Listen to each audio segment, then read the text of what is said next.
Welcome, everyone, to this DCI webinar on interoperability and the impact on platform competition and innovation.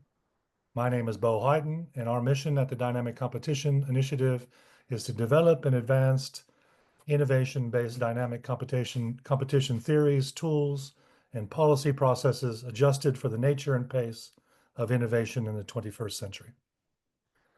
We call this competition policy for a dynamic world. DCI is co-hosted by UC Berkeley and the European University Institute. We run a number of programs with different stakeholder groups, including policymakers, law and economic professionals, industry representatives, and academics. In particular, we run the Dynamic Competition Policy Lab, the Young Scholars Program, and industry roundtables, in addition to academic events as we have today. Now I'd like to hand over the program to our moderators, Nicolas Petit and Pankudi Kandawal from the European University Institute. Take it away. Thank you very much, Bo. It's great to be here with Pankudi to moderate that webinar on interoperability in the digital economy. So I'm going to be very short in my remarks, and I'll ask Pankudi if she wants to add a little bit of context. It is, I think, a fairly trite and commonplace statement to make that most of the digital platform tech stack is very open. But of course, there is a lot of heterogeneity in the main digital platforms in terms of how open they are to third-party developers and business users. And the reason why we're having this seminar today, that there is a feeling in the policy making structure that some of these tech platforms need to be a little more open, and there is a need for a targeted reflection about how to make them more open without undermining their business models. In competition policy and economic regulation, we tend to address these questions with two modes of thinking. One mode of thinking to open up digital platforms consists in going to competition law and have tests of liability and remediation that require quite a lot of evidence. So we used to have until recently case law tests like the Bronner test or the Microsoft test that required evidence of anti-competitive effects to establish a case for mandated interoperability. The Bronner test that was in discussion these past few years in cases before the Court of Justice had set a very high bar for interoperability remedies, requiring evidence of indispensability for business users and developers, elimination of all competition, likely elimination of all competition, and evidence of a competitive relationship. Of course, we know that this test has been relaxed in following cases, for instance, in the Microsoft ruling of 2007, and in further developments. By contrast, the DMA, which is the main, I would say, legal infrastructure that the European Commission benefits from to do a little more, requires much less evidence to open up digital platforms by allowing mandated interoperability. Under the DMA, there's less engagement with economic evidence, less engagements with the facts. And the bottom line to me seems to be that if you think of interoperability in a competition law setting, you're thinking about a requirement that for developers to establish evidence of a competitive use case. By contrast, if you think of interoperability in the regulation case, like the DMA case, you really want to open up without having a lot of evidence that there is a competitive product out there that is prevented from being developed. So of course, last week we had this ruling that all the competition community has been discussing on social networks mostly, and soon in conferences, which is the Android Auto case, which seems to add a little bit to that discussion by blurring further the boundaries between the low evidence required to establish interoperability mandates under economic regulation and the high bar usually required under competition law, especially Article 102 of the treaty. So today we are here to discuss a little bit that, and of course this is not done completely out of context. It's not just an academic legal discussion. We know that the European Commission is working very hard to open up some of the large tech platforms to competition, promoting contestability under the DMA, and proceedings have been introduced, specification proceedings have been followed and organized in relation to some of the large tech platforms to actually make these interoperability provisions that we have in the DMA a reality. So I think the question for us today is to talk a little bit to all these topics, the legal issues related to the test of interoperability, the specific issues related to specific tech platforms in relation to the DMA, but also maybe more broadly, the sort of economic understanding that we have. What is the European Commission trying to achieve here? Are there limiting principles that should apply to these specification proceedings, to these relaxations of interoperability conditions in the case law? So this is, I think, how I see this webinar going. Maybe Pankudi wants to add a few comments, and then we hand over to Andrea for setting the scene on what the Commission's work is actually about these days. Pankudi. Yes, I think we have a good context to start from, because as Nicolas said, that there's a lot going both from competition law with the Android Auto case and from regulation perspective as well with the new DMA reports, which have been now shared by almost all gatekeepers except ByteDance. And then we also have the Commission doing a lot. So I think we can just go straight to Andrea to tell us what the Commission is doing with interoperability and with the specifications. Thank you very much. So Andrea, I don't know if you agree with the way we've set the scene here. We've tried to be fairly open-minded. We are very interested in hearing what you can tell us from the perspective of the European Commission. The floor is yours for about 10 minutes. Perfect. Thanks a lot. And thanks for the introduction and the invitation, of course. So, well, first of all, I mean, the usual disclaimer that the views are not only my own, and they do not necessarily represent the official position of the Commission. And another disclaimer that is not written there is that I have a computer science and mathematics background, so I'm here, among lawyers. So please forgive me if I maybe use words that are not exactly the ones that are usually used by legal scholars. So I will first recall very quickly what the DMA is. So first of all, the goal of the DMA is to ensure contestability and fairness in digital markets. And the reason why the DMA was done in the first place is that there was evidence that some platforms are important gateways for business users to reach end users. So what are the regulated platforms? The regulated platforms are core platform services that are provided by so-called gatekeepers. So these core platform services are essentially categories of platforms that include operating systems, NICs, social networks, virtual assistants, and others. So the regulated entities are the gatekeepers, who are the designated companies, and I will say a couple of words in the next slides. And so how does the regulation work? It has a set of ex-ante obligations that cover different areas. For example, the area of personal data processing, self-preferencing, transparency, interoperability, and others. So the DMA entered full application for designated gatekeepers on 7th March 2024. So we are just past its first birthday. Who are the gatekeepers? So an undertaking is a gatekeeper if it satisfies three cumulative conditions. The first one is that it has a significant impact on the EU internal market. The second one is that it operates a core platform service which serves as an important gateway for business users to reach end users. And the third one is that it enjoys an entrenched and durable position in its operations, or it is foreseen to do so in the near future. So the designation of the companies happens via some quantitative presumption thresholds, but there are also corrective mechanisms that are rebuttals and qualitative market investigations. So at this stage, we have 7 companies that are designated as gatekeepers in relation to different core platform services. So the services are the ones in the orange boxes. And I mean, of course, as we know, these are all services that we are very familiar with. Okay, so then on interoperability, the DMA has 2 obligations dealing specifically with interoperability. The first one is Article 6.7, which is usually referred to as vertical interoperability.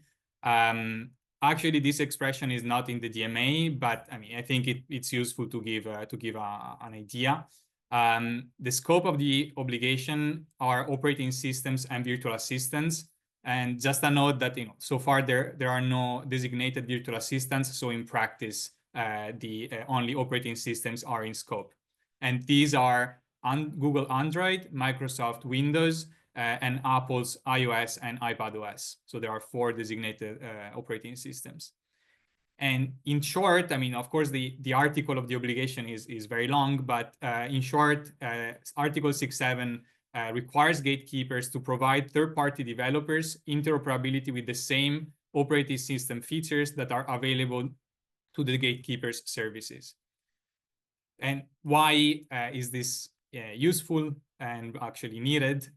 Is that operating system gatekeepers often provide services that run on top of the operating system. So they interoperate with the operating system. And there are many examples, right, of this. Google provides Gmail, Microsoft provides the Office suite, and Apple provides Apple Pay, for example. At the same time, third-party developers simultaneously depend on the operating system of the gatekeeper, because obviously they provide apps that run on that operating system. But at the same time, they also compete with a gatekeeper. So for example, of course, there are many email providers like Proton Mail, and Proton is a competitor of Google in relation to emails. And this applies potentially also to services that the gatekeeper does not provide yet. So the goal of 6.7 here is to ensure a level playing field with respect to access to these operating system features. So to the fact that no OS features should be privileged and exclusively available to the services of the gatekeeper. Of course, 6.7 comes with some safeguards. Well, the first one is obviously user choice. I mean, the user is not forced to use any third-party service. If they want, they can just stay with the services of the gatekeeper. And the second one is that there is an explicit paragraph in the article saying that essentially the gatekeeper can take measures, strictly necessary and proportionate measures, to protect the integrity of the operating system and of the feature. So some examples of features are NFC, the secure element, notifications, and so on. And I guess we will speak more about this later. The other interoperability obligation in the DMA is Article 7, which again is sometimes referred to as horizontal interoperability. And this is even though it's this interoperability, again, it's quite different. Because here the goal is really to ensure that the service, and in this case NICs, which we can think of as messaging apps, at least for simplicity. So messaging apps should be interoperable horizontally with other third-party messaging apps. So the obligation explicitly says that gatekeepers should make basic functionalities of NICs interoperable with third-party NICs. Why? Well, if we think of services like WhatsApp and Messenger, which are the only designated NICs in the DMA so far, these services enjoy very strong network effects. So I mean, it means that obviously it's the value of the service increases as the number of users that use it, and if anybody has tried to use a different service here, I mean, we all know what it means in terms of convincing your friends to switch to the same service. So the goal here is to ensure that the network effects are kind of shared in a way to lower the switching costs for end users, which in turn should lower barriers to entry and expansion for other NICs. And again, there are some safeguards. So again, there is user choice, including the choice of users of the gatekeeper service. So for example, WhatsApp these users have a choice whether to interoperate with third-party services. Second, there is a measure to preserve end-to-end encryption, if this is already the standard provided by the gatekeeper. And then there are also the possibility to use measures to protect integrity, security, and privacy. And here, the example would be that Matrix users, for example, can send and receive messages from WhatsApp users. So something quite interesting is that the DMA has these tools called specification proceedings, which essentially allow the Commission to specify measures that a gatekeeper must implement to ensure compliance with obligations that are contained in Article 6 or 7 of the DMA. And this is very much a non-adversarial tool. There is no establishment of non-compliance, and there are no immediate fines, although, of course, there can be periodic penalty payments if a subsequent decision establishes that there was no compliance with the specification decision. So it also means that the process is very cooperative.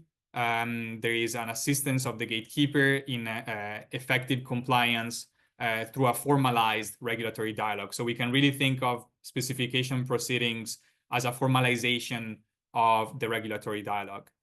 The DMA imposes very ambitious deadlines for specification proceedings. So we have 3 months to issue preliminary findings and 6 months in total for the decision. So basically 3+3. And there is also a mandatory consultation of third parties after the preliminary findings. So, I mean, just to link back to Article 6.7, what I said applies, of course, to iOS. iOS is a designated operating system, and therefore Article 6.7 applies to it, which means that iOS features should be interoperable with third-party services or hardware. So this means, for example, headphones, TVs, CarPlays, browsers, AI assistants, payment services, identification services. These are all categories of third-party services that should enjoy interoperability with iOS features. And as you probably know, we opened the first specification proceedings precisely on interoperability with respect to Apple. We opened 2 of these proceedings on the 19th September in last year. And the first one is our proceedings to really define what and how Apple should ensure interoperability for third-party connected devices. So, for example, the features in scope here are notifications, device connectivity in different forms, and device pairing, and others. So here, the goal is really to provide concrete technical guidance for what we expect the implementation of the obligation to be. The second specification is again on 6.7 for Apple, and is more about the definition of parameters of the request process. So as you may know, in its compliance, Apple has set up a request process for third parties to request access to specific features. So it means that if I am a third-party developer, I want to access a certain feature of iOS, then I can go to the website of Apple. I can submit a request saying exactly which kind of feature I want access to. And the idea of the specification is to ensure that this process works as it should. So in particular that it is timely, transparent, and objective. So the deadline for the decisions is the 20th of March. So it's basically in 1 week. So overall, this has been a very interactive and engaging process. Again, I mean, of course, there has been like a lot of regulatory dialogue with the gatekeeper, both before and during the specification proceedings. There has been input from relevant third parties. There have been tripartite meetings, the public consultation, inter-service consultation, and now the DMAC. which is the Digital Markets Advisory Committee. So we had the public consultation for both cases. The public consultation contains also the case summary and the proposed measures. Of course, I mean, now I don't have time to go through them, but it contains a lot of very concrete information. Here is like a timeline. I mean, as you see, there was first the regulatory dialogue, then again, technical meetings and third-party feedback, then the preliminary findings, public consultation, of course, right to be heard, so access to file and rapidly to the preliminary findings, again, technical meetings, and at last, the DMAC opinion. So to conclude, specifications are a very useful and interesting tool. They avoid this, let's say, aura of stigma that non-compliance proceedings are often associated with. They also allow to create a balance between the technical specificity and, let's say, the exhaustiveness of the measures. And there are also, of course, procedural advantages in the sense that, as we saw, the timeline is very tight. And also it allows us to take some degree of control over the gatekeeper's compliance solution. And of course, all of this, I mean, the premise of all of this is that the DMA is made to ensure effective compliance. So specification proceedings allow the Commission to really define more specifically what effective compliance looks like. And that's the end of the presentation. Thank you. Thank you very much, Andrea.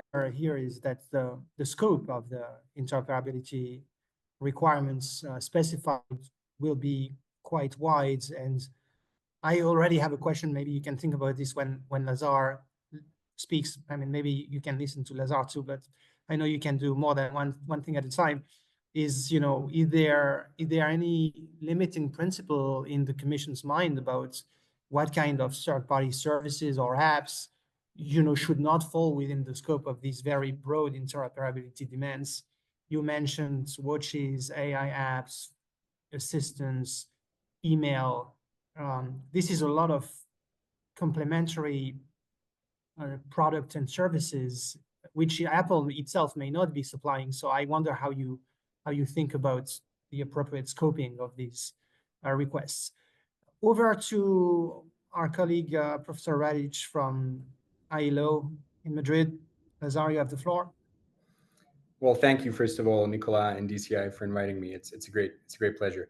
So I'd like to talk about the implications, 3 types of implications from the EU's approach to interoperability as follows from Android Auto and more broadly the DMA. The first set of implications I'd like to talk about is political economy implications. Second one is legal implications. And the third one is economic policy implications. So let's see if I can cover all of that in 10 minutes. In terms of the political economy implications, what I see, especially with Android Auto, is a general shift from competition or competition law to what I would call the managed competition. We're moving away from a sort of competition law paradigm where authorities intervene at the margins to a more sort of managed, regulated competition that strives to achieve sort of not so much a balance, but an ideal goal or more competition, right? Two ways in which I think this is occurring currently. One is the dilution of the essential facilities doctrine, as follows clearly, in my opinion, from Android Auto. I think that following that, Bronner is almost certainly dead.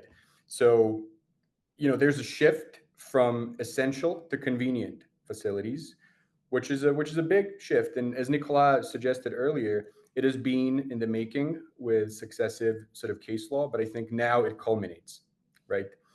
And then the second and connected transformation is the change from exception to rule. Allowing competitors and third parties access to one's facilities is not anymore an exception, something that sort of, you know, a rare instance in which we allow private property and freedom of contract to be abridged, but it's almost the new rule, the new normal. So in terms of Android Auto, I think that confirms it even goes further than the DMA. And I will elaborate on that point in a second. The second type of implication is, I think, legal implications. There are some observations that I would like to make that follow from Android Auto. The first one is that the DMA was passed in large measure because the argument was that competition law was incapable of achieving certain things, such as interoperability, right? Or at least at the requisite level. Cases were said to be too long, but the Italian competition authority's complaint was lodged in 2021. It's been 3 years. That is not much longer than the standard competition law case, especially in preliminary reference rulings. So in a sense, that's the first implication, sort of the interaction between the DMA and competition law. The second thing is something I would call a catch-22 scenario, and I'm not sure that's even the right term. I was equivocating on this, but let's call it a catch-22. And the catch-22 is that, Android Auto shows that interoperability can be achieved without the DMA to the same extent, maybe even further, because it doesn't only apply to core platform services.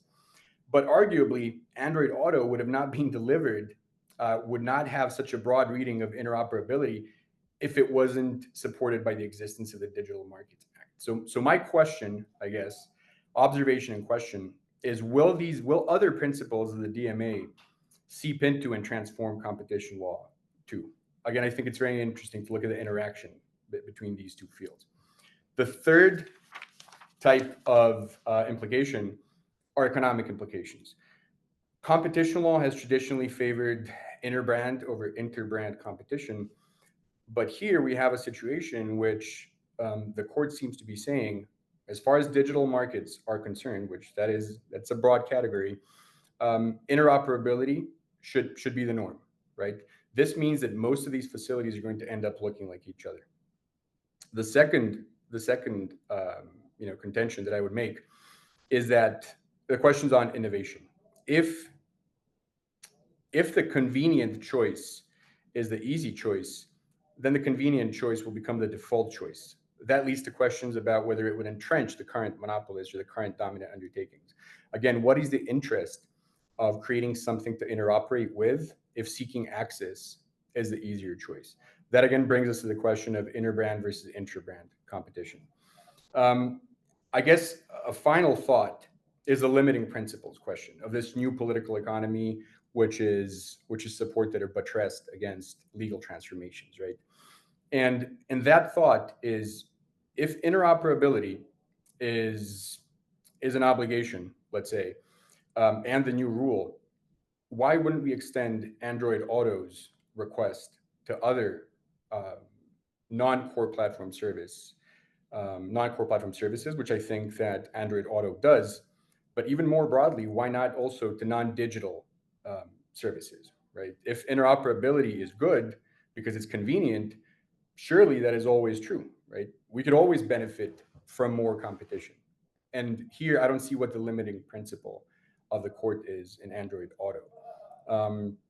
Because if sort of the goal is more competition or some idealized or ultimate form of perpetual competition, everything can always have more competition. Every facility, including in the context of Bronner, if we went back, the German company and that had the logistics operation that Oscar Bronner sought access to, surely if it allowed Oscar Bronner's newspapers and delivered them, that would lead to more competition. The question is, how do we resolve that tension between short-term and long-term competition? And Android Auto and the DMA seem to be opting for just saying short-term competition is ultimately what matters, right? So those are my three sort of sets of comments based on Android Auto and in the shadow of the Digital Markets Act. I will also maybe chime in with one question here, which you can think about too, which is Article 6.7 in the DMA has a strong non-discrimination dimension, which is that if the gatekeeper interoperate with its own services, then this should be done on equal access. So you have this strong equal treatment dimension, which you actually may not have in Android Auto, which basically says that if the infrastructure has been designed not solely for the usage of the gatekeeper, but also for third parties, well, then it should be open for everyone, as long as there is a potentially competitive relationship, right? And then there's an ambiguity here, because what is a potential competitor? I mean, it could be a complementer in the first phase that, then, moves into the substitute market. So I think the non-discrimination component of the DMA in a way makes the obligation in 6.7 more narrow than the potential application of Article 102 under Android Auto. Yeah. And then this begs a big question, and I will be short here, which is that the DMA was premised on the idea that the bar was too high under Article 102 to mandate interoperability. And now we are maybe in the reverse situation, where actually Article 102 might offer more margin for agencies to mandate interoperability relative to the DMA. And so the added value of an instrument like the DMA, beyond the procedural framework, which is faster, is in a way a little bit into question. So I wonder whether the Court of Justice has read the DMA. I'm sure the people, this is a bit provocative, but yeah, I like to be provocative. Think about this, and then I go to Björn for some remarks. Björn, do you have slides, Björn? I do. I think I'm going to share the slides, please. Thank you very much. So our colleague, Professor Lundqvist from Stockholm University, will take the floor for the next minutes. Björn, you have the floor.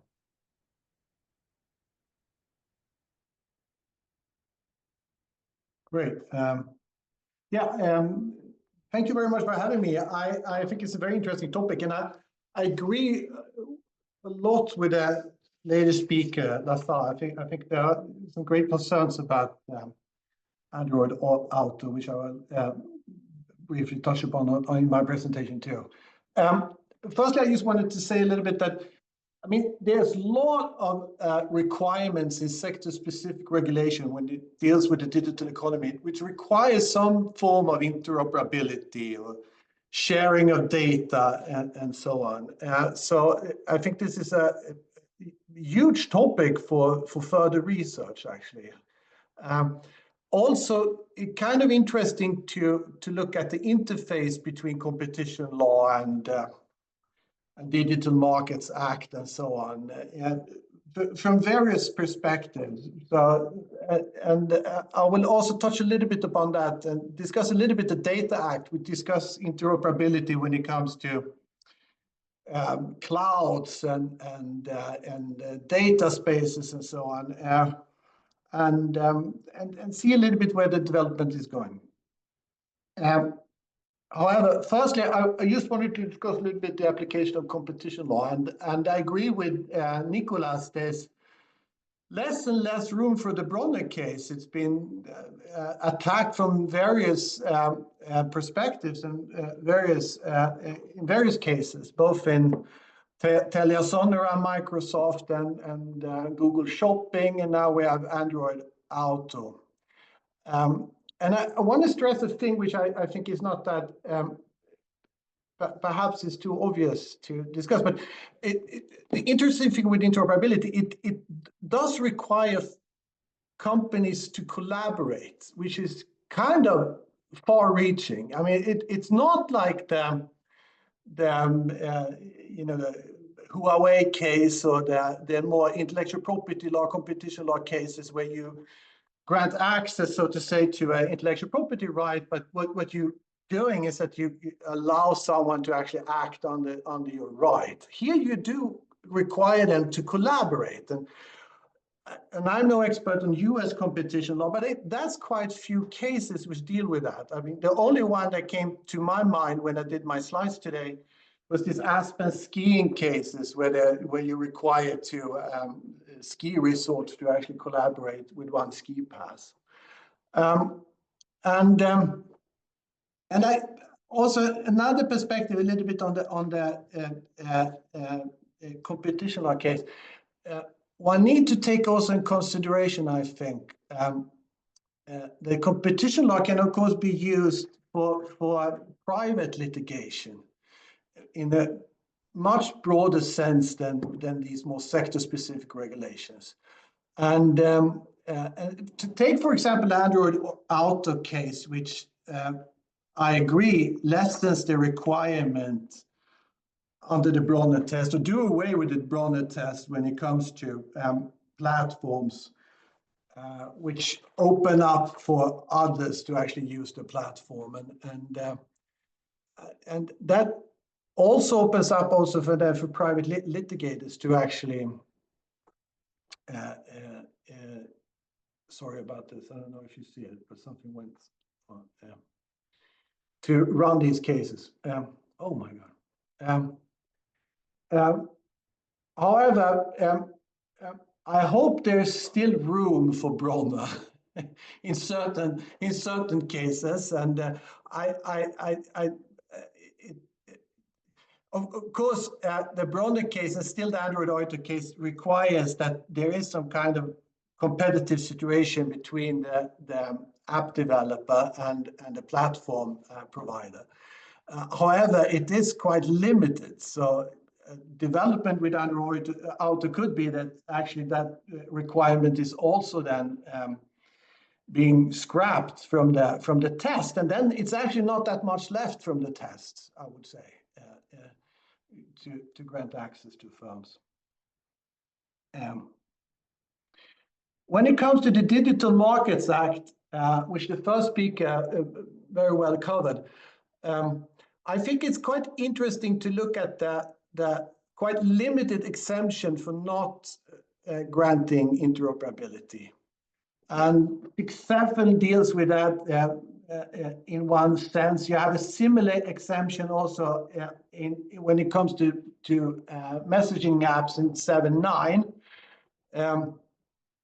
While those could be made use of, I mean, they deal in a large sense when it comes to the notion of security.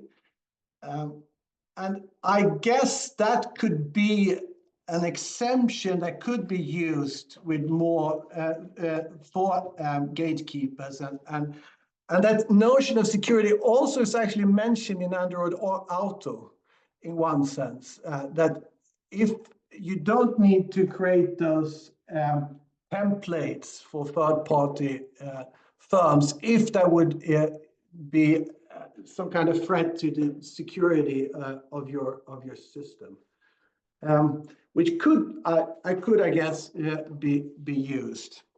I also want to just mention this Article 10 about public security, because if you talk about messaging apps, I mean, we are talking then about also messaging apps from perhaps jurisdictions that we normally perhaps do not collaborate with, especially not in this situation, like Russian messaging apps and so on. And then this Article 10 would, in reference to public security, could be available actually to refuse access or refuse interoperability. In the end, I just wanted to talk a little bit about the Data Act too, because as far as I understand, the Commission thinks that the Data Act is the lex generalis. If you don't find an answer in one of the sector-specific regulation like lex specialis, then you can find your answer in the Data Act. And that plays in with the Digital Markets Act, because that's a lex specialis, and then lex generalis deals with more general rules. And it talks about access to data, but it also discusses interoperability, at least when it comes to cloud computing and so on. And it is an interesting act in many ways. It defines and specifies mandatory contractual conditions that you need to have in your contract when it comes to data access and so forth. But it also discusses a lot in reference to, for example, cloud interoperability and interoperability with these data spaces, which the Commission is. We have a health data space, but we will also have new other data spaces. Here we do see also restriction based on GDPR, security, IP rights also, and trade secrets could be an exemption where you don't need to create interoperability. Under the Data Act, trade secret was heavily discussed when the Data Act was developed, and there is a possibility, however very slim, to refuse access to data at least, but also perhaps interoperability when it comes to clouds, based on that you don't want to give away your trade secrets. And the question is a little bit how those Digital Markets Act and the Data Act actually act together. Another one, and this is my last slide, is also how we should view the DMA and the Data Act. And I know Nicholas has a paper or an article about this, but could you use this Article 6.7 on interoperability as a private plaintiff to grant access in court, or is this only open for the Commission in this quite bureaucratic procedure which they are currently conducting? Same thing perhaps with Article 7, and I think there's one case pending there about Meta and messenger service, but there are quite a few cases there. Also, the limitations to access and interoperability and so on when it comes to intellectual property law and GDPR, and this security limitation which seem to exist both in the DMA and the Data Act. The question is a little bit how broadly that can be utilized. And if you cannot find a basis in the DMA, can you then find a basis in the Data Act as lex generalis when it comes to regulating the data-driven or the digital economy? I think I am there, and I thank you for letting me speak. This is perfect. So we have Andrea who told us all about the regulatory side of interoperability, and then we have Lazar who talked about competition law, and then Bjorn just put it in a broader perspective of where we place DMA with other digital acts in EU. So since Andrea, you already have a question from Nicola regarding the limiting principle of DMA, I'm going to let you take the floor and then we can start discussing on it. Yes, well, thanks for the question. I will speak more of 6.7 because that's the article I'm more familiar with. I think the main limiting principle of Article 6.7 is that it's limited to features that are available or used by the services of the gatekeeper, right? So we're talking about features that are already available to them. We're not speaking about features that a random third party could come and ask the gatekeeper to implement in an arbitrary way. So that said, 6.7 does not provide for any restriction of the beneficiaries that can access these features, and I mean it's not clear why. I mean, what the restrictions would be. I think there is a clear point. I mean, to make that generally operating systems are already interoperable. I mean, if we look at historically, even Windows and now even Android, but actually even iOS and iPadOS, those operating systems are generally interoperable. There are either no features or a limited set of features that are not interoperable. So historically, operating systems are, we can say, interoperable by design. And I would say that the lack of interoperability is really more the exception than the norm. So this is also why, I mean, I think the DMA decided that interoperability only for designated operating systems had to be, let's say, general applications for all the features that are available to the gatekeeper and for any third-party developer. This is obviously very important also to make sure that third-party developers can provide new innovative services, right?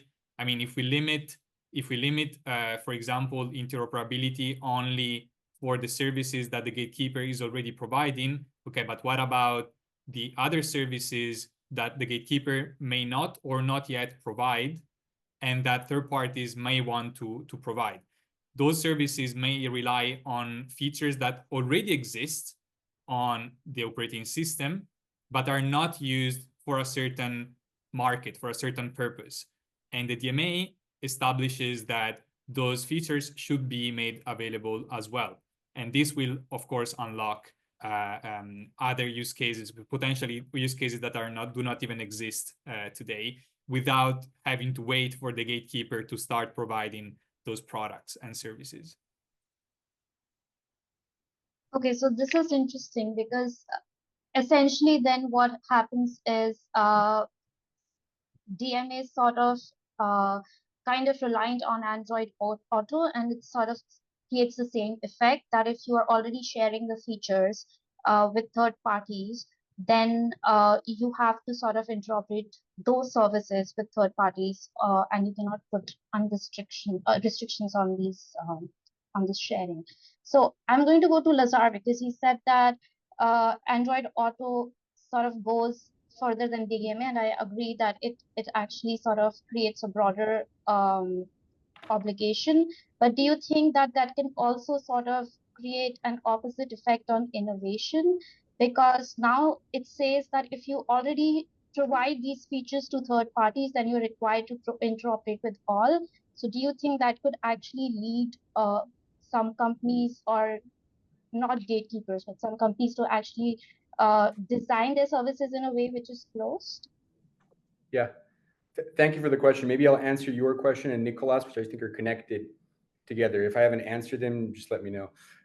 So I think we're in a paradoxical situation where the essential facilities doctrine under Article 102 is now more DMA than the DMA, right?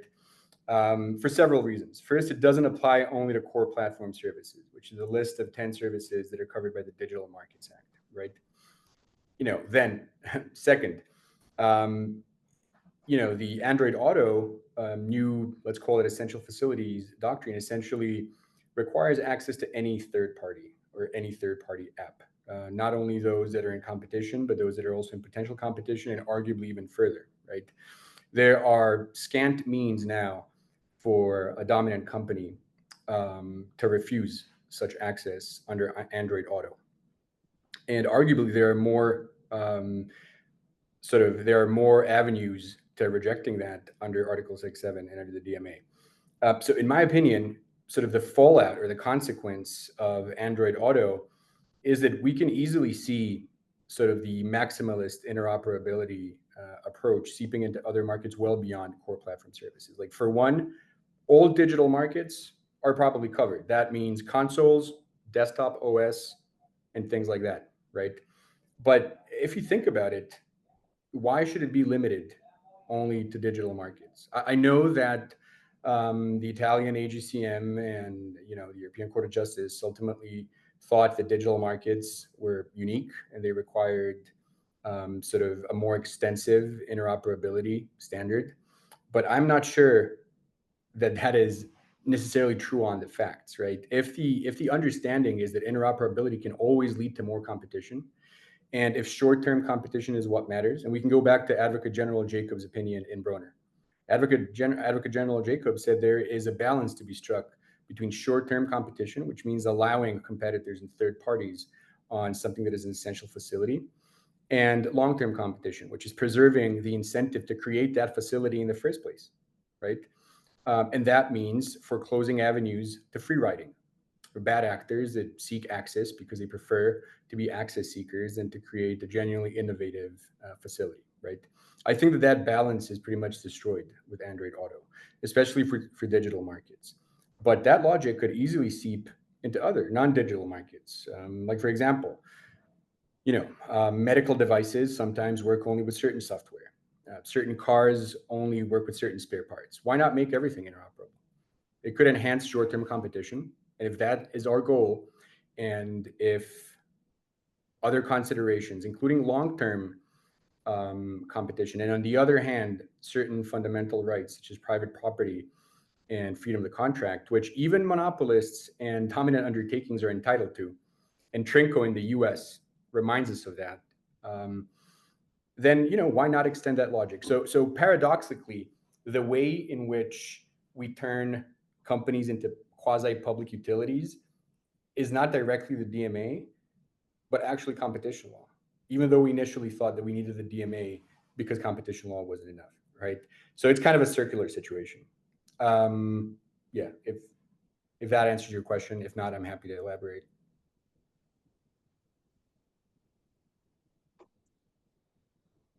Can I jump in? I just wanted to, one limitation to Android Auto is that, because that you created a platform where the idea seemed to be that you also have third-party apps being provided on that platform.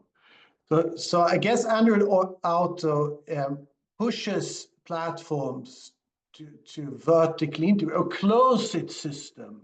So it's not an open ecosystem. It's a closed ecosystem only for Google in that case, I guess. And that's a kind of a odd incentive, I would say, from legislative perspective. What do you think about that? Yeah. Me? Yeah.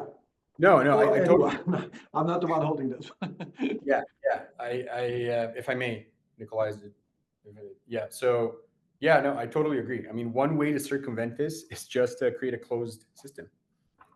You create a closed system. It's not designed for third parties, because once you design it, even for one third party, two third parties that you think you may have pre-selected or that work well with your platform, there is no universe. And I mean, there are limited universes under which you can sort of now deny access to other third parties, right? And some companies might not want to do that, and they might prefer to have a closed system, because once it's a closed system, and that you can argue that it was never designed to interoperate with others, then that's it. You know, end of story, right? I think. Yes, Andrea, please go. Yeah, I mean, I think I just wanted to say that, of course, the idea, at least of the DMA, right? I cannot speak for other instruments, but for the DMA, the idea is that if you are a designated platform, then you are an important gateway, right? So if you are an operating system and you support third-party apps, then this means that there are very strong network effects on the operating system as a platform. One reason for this is because generally an app is programmed in a way that is OS specific. So an app that is created for iOS generally will not work without modifications on Android, and vice versa, right?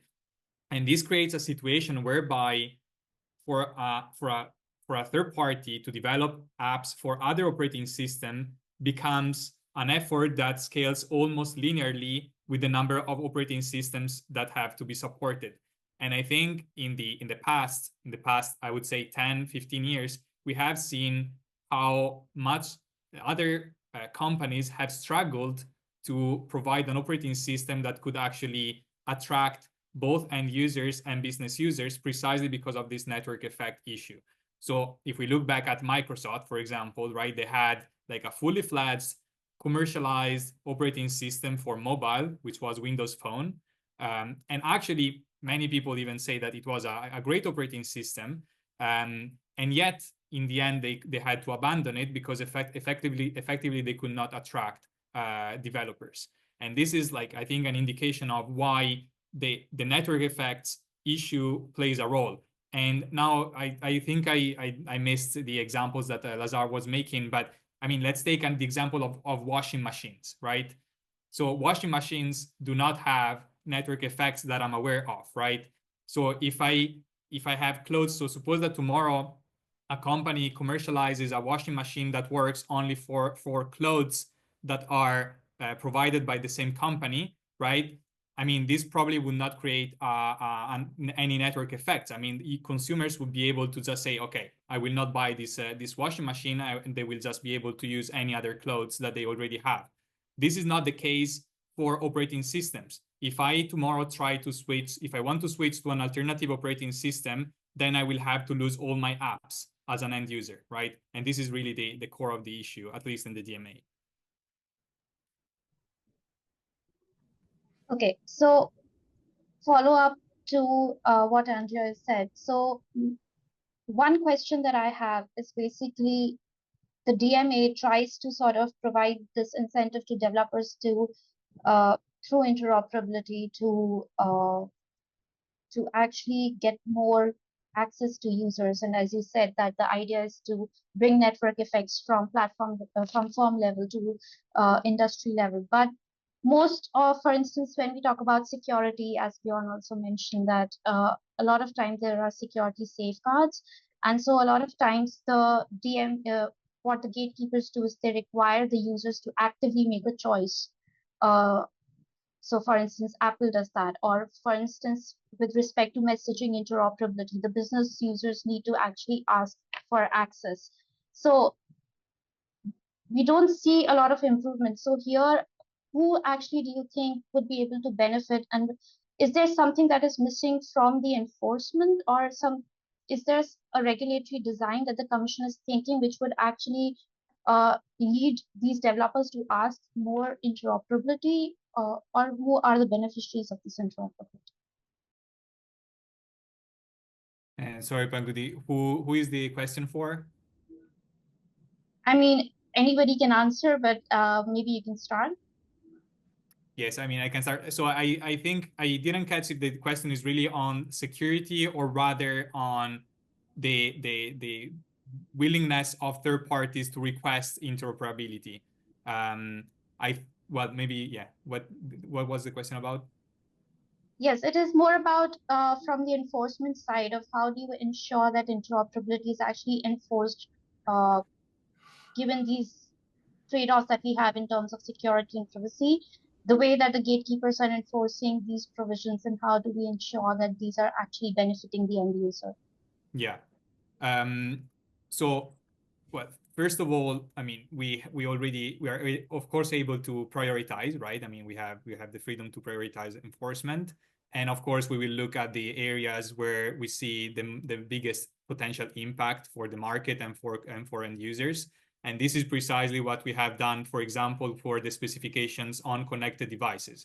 So if you look at the Department of Justice in the US, the lawsuit against Apple, they make some very strong arguments when it comes to the Apple Watch. They explain why the Apple Watch essentially contributes to ecosystem lock-in for the user, and also why the market for smartwatches is hindered by the lack of interoperability in iOS. And so, I mean, of course, we share the same. I mean, let's say we come from the same evaluations, and we decided that the market for connected devices, including of course smartwatches, was one where there was like a potential big impact for competition. Now, in terms of let's say security and privacy, as I said in my presentation, Article 6.7 includes this safeguard that allows the gatekeeper to use measures to protect the integrity of the operating system. And of course, these measures often may have also privacy and security implications, I mean, benefits. I mean, for example, a clear example would be if you have, as a user, well, suppose that a third-party app wants to access the microphone of your iPhone, right? This is obviously something we want to allow because you use your microphone in third-party apps for a lot of things, like having a Zoom call, right? Now, it's also a very good thing that the app asks for permission to access the microphone. And in order to make sure that the user gives informed consent or authorization to access the microphone, this protection has to be enforced by the operating system. So it is not left to the kind of discretion of the third party whether to implement this or not, but rather the operating system enforces this permission prompt whenever the app wants to use the microphone. And integrity measures, of course, enable the gatekeeper to make sure that this permission prompt is not manipulated, is not corrupted, right? Because this permission prompt, the integrity of the permission prompt at the operating system level should be preserved. I mean, this is, I think, a clear example of how the integrity justification in the DMA also contributes to privacy and security.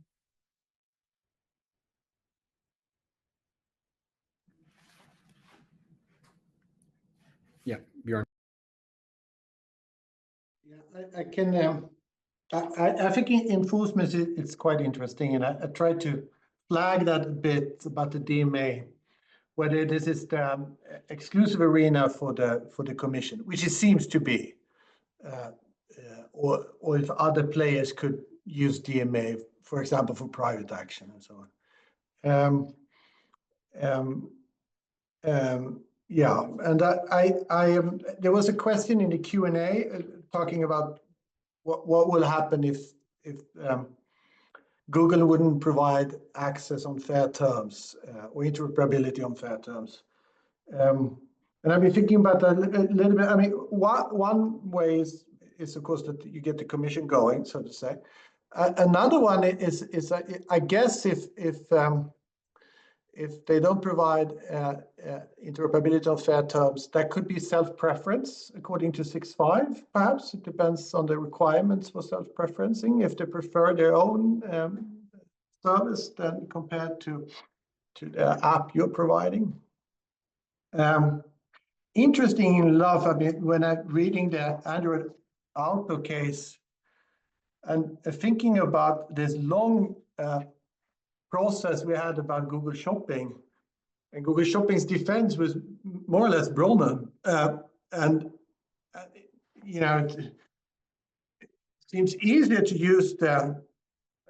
I mean, of course, we didn't have Android Auto back then, but if we want to, Android Auto sets perhaps easier requirement to fulfill the Android Auto than self-preferencing on the even though it's different sort of conduct than on the Google Shopping actually, perhaps.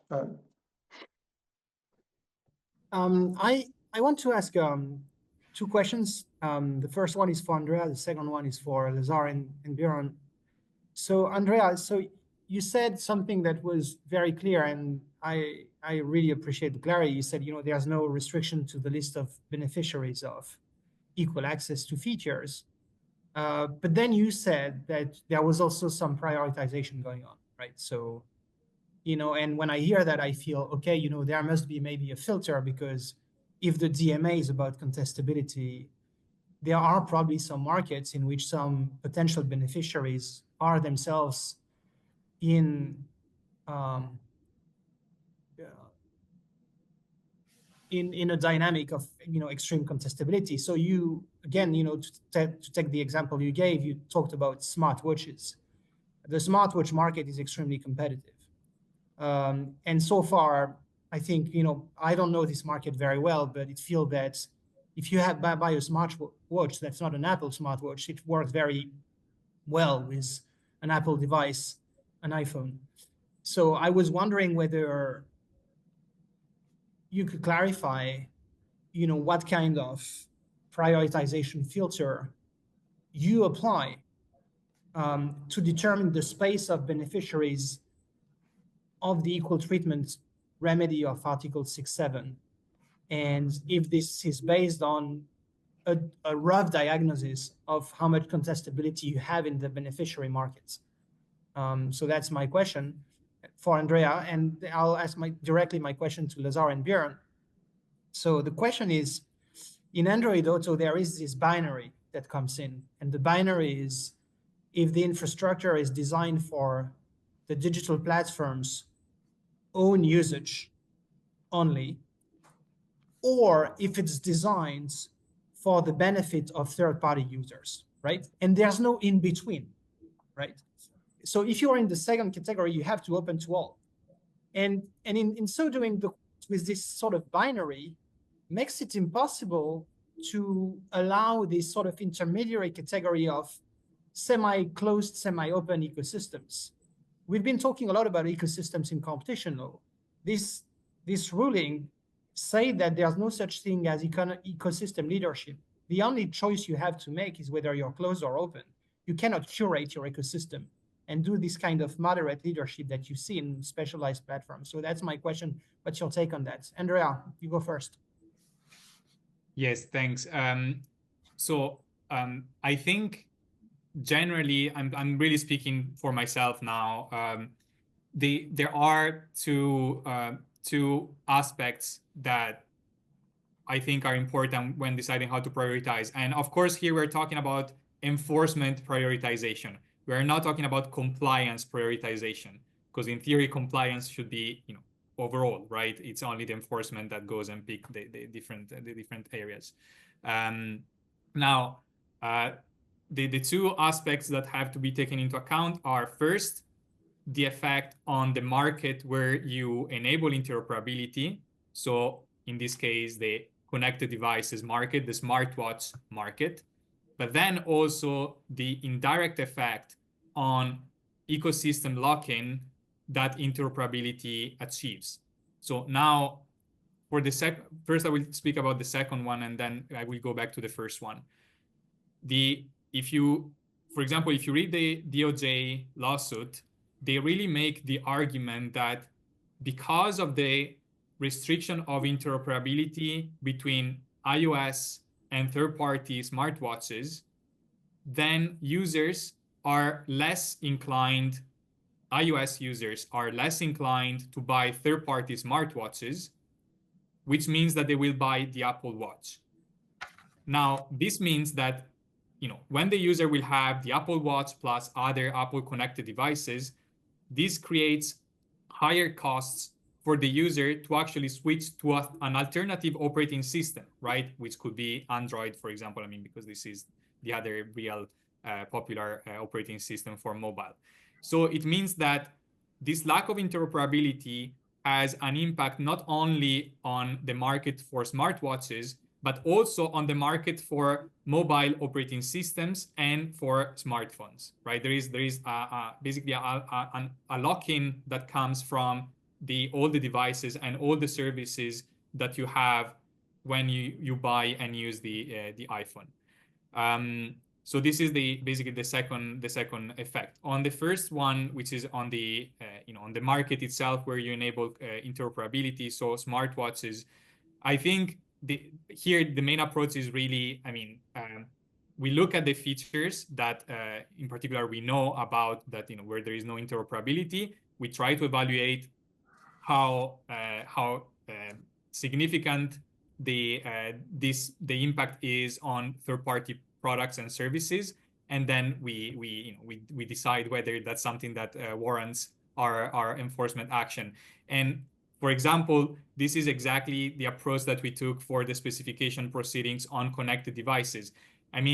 Now I don't know, Nicola, why it might be that you had like a good experience with third-party smartwatches on iOS, but we know of very significant limitations in the interoperability between iOS and third-party smartwatches.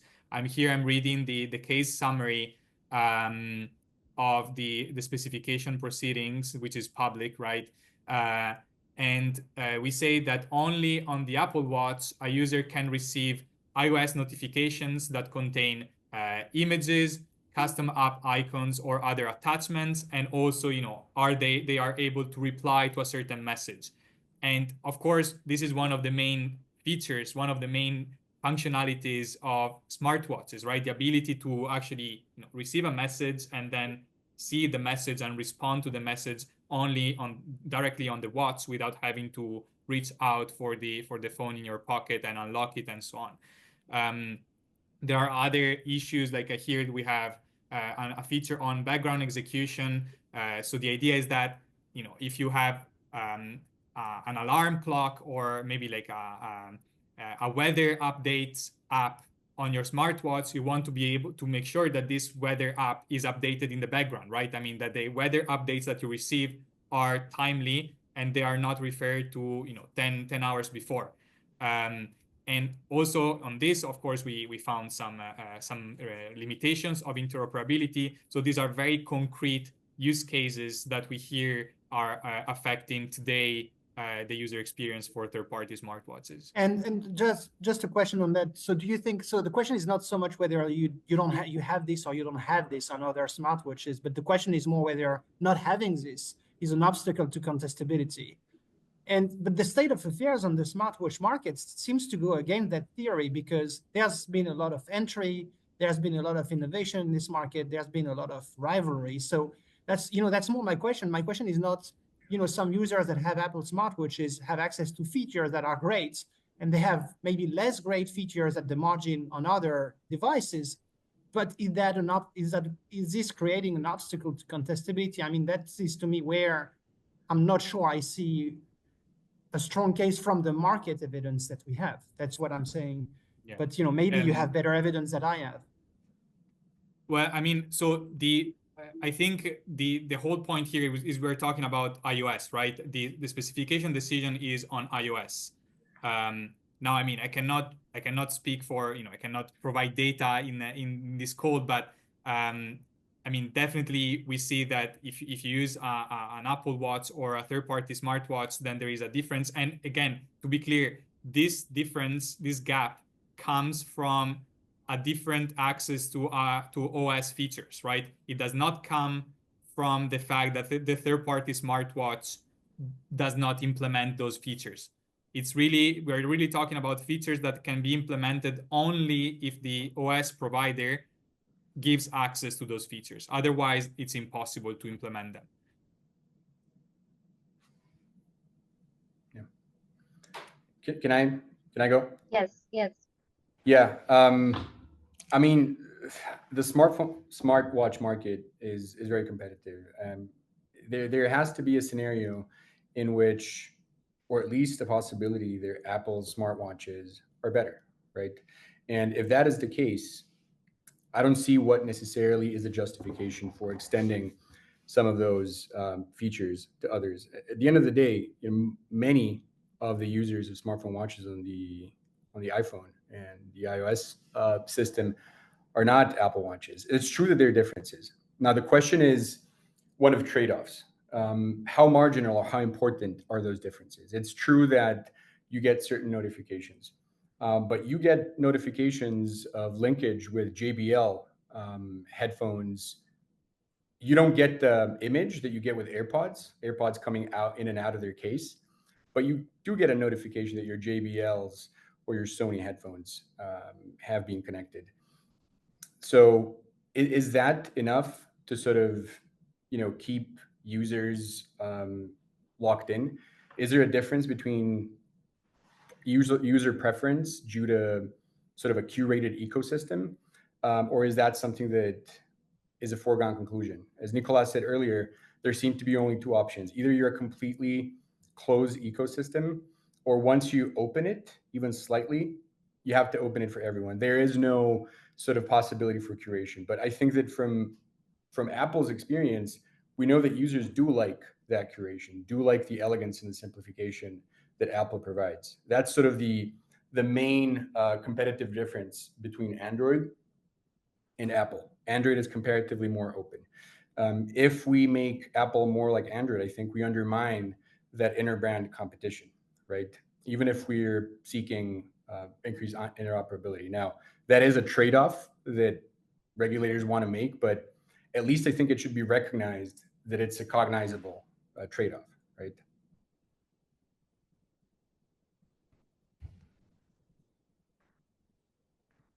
I have another question for Andrea, because it's a more sort of curiosity question. So, because you said, I'm not a lawyer, I'm a computer scientist, I have a math background. So I was wondering, from your perspective, working for the Commission on these very technical issues, what is the hardest part of your job, right? I'd like to know this. So I'm sorry, it's a more introspective question, but we want to know what the people in Brussels are doing and how they deal with that very complicated instrument. So I'd like to know this, what is the hardest thing that you're doing every day, right? Well, I think, I mean, I will give, I don't know if it will make you happy, it will be very satisfactory as an answer, but I think the main two issues are, first of all the procedure, right? All the administrative stuff.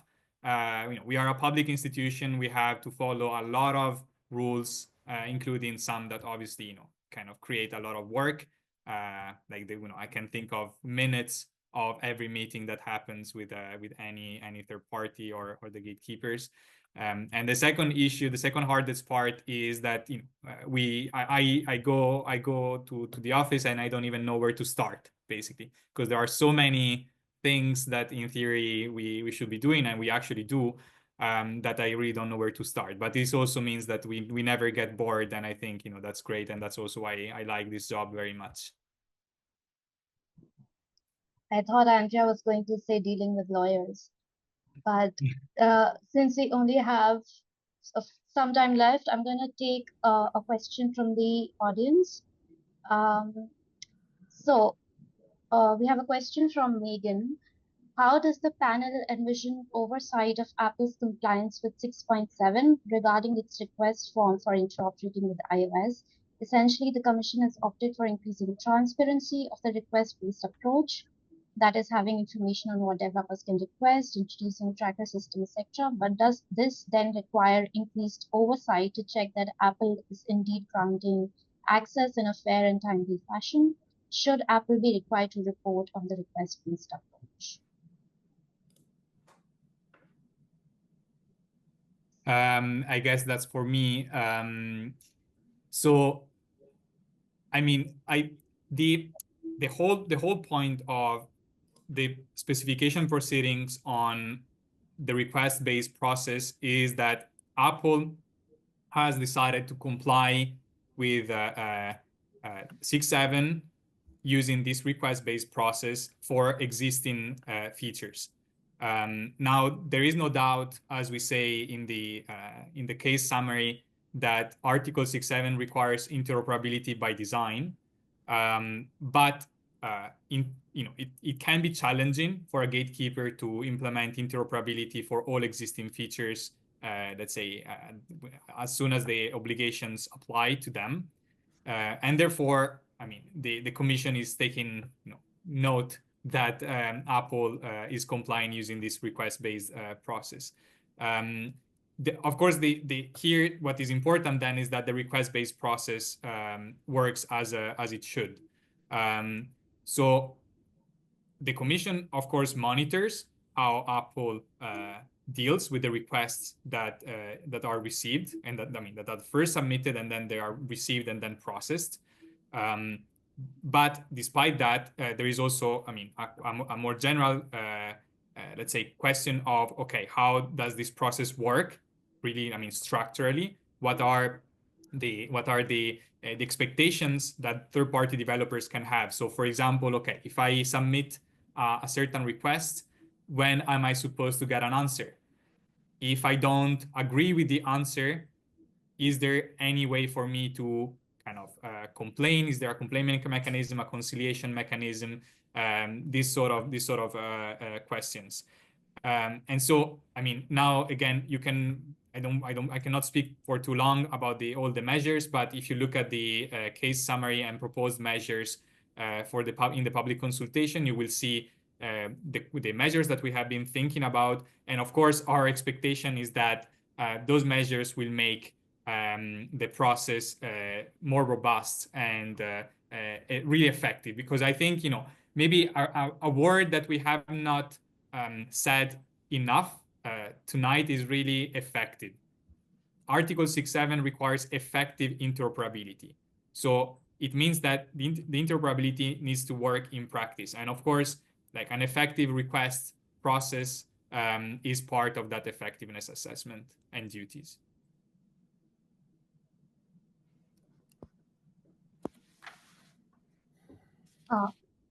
Yes, do you want to add something to it? Because I see that you're... Oh, okay. All right. So I have one question for Bjorn based on, because you talked about Data Act. And this is something that we have already talked about, that who are the beneficiaries of interoperability. But we see that under the DMA, especially with Apple's interoperability, Apple claims that most interoperability claims have been made by Meta. So under the Data Act, we have this obligation that, you cannot, the parties who are themselves covered under the Act cannot ask or cannot take the benefit of the provisions.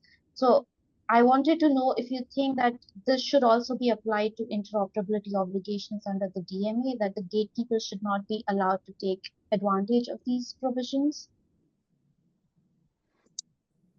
Yeah. Let's see if I understand correctly. There are,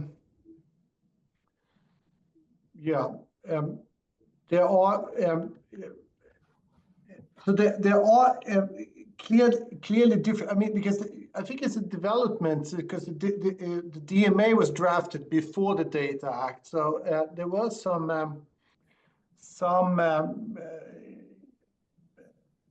some parts of which was not discussed during the development of the DMA, so it was somewhat lost in the discussion, and then it was easier to then fit it into the Data Act.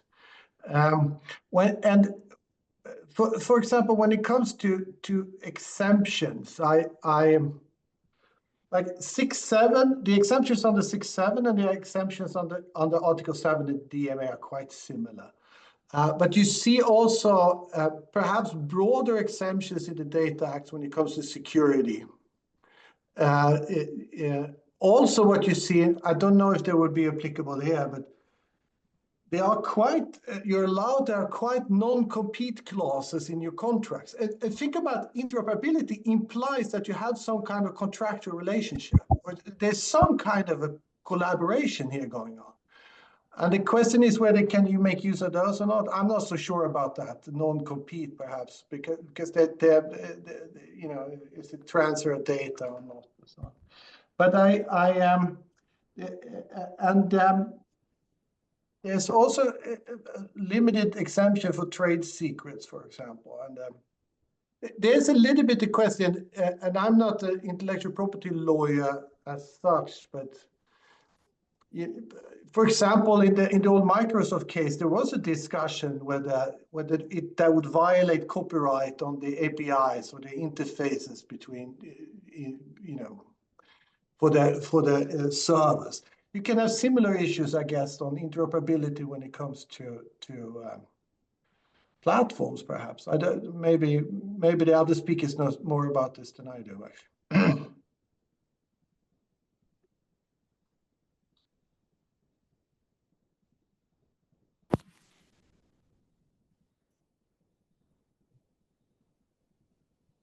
Okay. Yeah, Andrew, do you want? I propose. Yeah. I don't know if Lazar wants to say something, but I mean, of course, I mean, there is an overarching principle of proportionality, right? In the DMA, all the fundamental rights have to be respected, and so I mean, this would be like kind of a case-by-case assessment, of course. Yeah. Maybe I have another question here, which ties to the policy context. So, we've seen, I think it's fair to say that we've seen the Commission really flipping these past few months with the Draghi report and the political situation in the US. So we see a complete reversal of approach relative to what had been the case under the previous legislature and the previous one. And of course, we know that in the Draghi report, the DMA was in a way sanctuarized. Draghi is calling for a lot of changes to competition policy and economic regulation, maybe a more hands-free approach towards the digital economy, but the report has this clear message that the DMA has to be enforced as it was intended to be when it was adopted. But still, so I wonder whether, Andrea, you can talk to, I don't know how much you can say about this, but whether you can feel this sort of, new innovation-minded context, and whether this has any bearing on the DMA, and maybe not the compliance, because as you said, compliance is really not here to be negotiated, but maybe more on enforcement, right? Because you made this difference between compliance and enforcement, and you can prioritize on enforcement. So would there be here some space for, a little bit of the sort of, reflexive thinking of, what are we doing? Are we doing this in the right way? Where Draghi wants to bring us? It's a broad question, but I'm just interested in knowing whether this discussion has any traction on the DMA enforcement work. Yeah, I mean, so I think part of this topic is way above my pay grade, so I will not be able to answer that part. I think the part that I can answer is that Article 6.7 applies, does not restrict the beneficiaries. And of course, there are a lot of American companies that are beneficiaries of the DMA. And actually, the American companies that are regulated under the DMA, so the gatekeepers, are also beneficiaries of the DMA, at least in principle. And I mean, I would just say that Apple in December has published a white paper saying that Meta has made several interoperability requests to Apple. So I think, this is a very clear indication that 6.7 of the DMA, as every other article of the DMA, is not really about, giving more interoperability to European companies for American companies. All companies that provide services in Europe are beneficiaries of the DMA, and we are already seeing that they are trying to let's say, make use of these new rights that the DMA creates, both for business users and for end users. Yeah, no, I wouldn't say, of course they're going to use it if it's there, if it's available. Why wouldn't they? That doesn't mean that they're net beneficiaries, but maybe they want to cut their losses also. Yeah, so that's interesting. I think what you said, Andrea, talks to this industrial policy field that some in DG Comp especially feel is what Draghi wants to achieve. I don't think Draghi really wants to achieve any form of European protectionism. I think he's more interested in achieving deregulation on the understanding that excessive regulation harms innovation. I think that's my reading of Draghi. So that's where I was trying to hint, less than the European versus US discussion. But I understand that these are also very high-level discussions that would require to put a lot of people around the table to understand what we should be doing. Okay, we have 1 minute left, and I think I should just take 10 seconds to thank Pankudi for helping me with moderating the panel. Thanks the panelists, and then over to Bo Hayden for the closing. That's right. We should get some music like they have at the Oscars. But instead, I just show up on your screen. In person, it's even more foreboding, isn't it? So I just wanted to thank the panelists today. So Andrea, Lazar, and Björn, and of course our moderators, Nicola and Pankudi. Thanks so much for joining today. Our next DCI event is an in-person event on April 4th at the end of the ABA spring meeting in Washington, D.C. So for those available to attend for that, that would be great. And I want to remember those who listen to this video to remember to follow us online, on LinkedIn and X, to stay up to date on all of our activities. So on behalf of DCI, take care and good night. Thank you. Thank you, guys. Thank you. Take care. Bye-bye. Thank you. Have a good evening. Bye. Bye.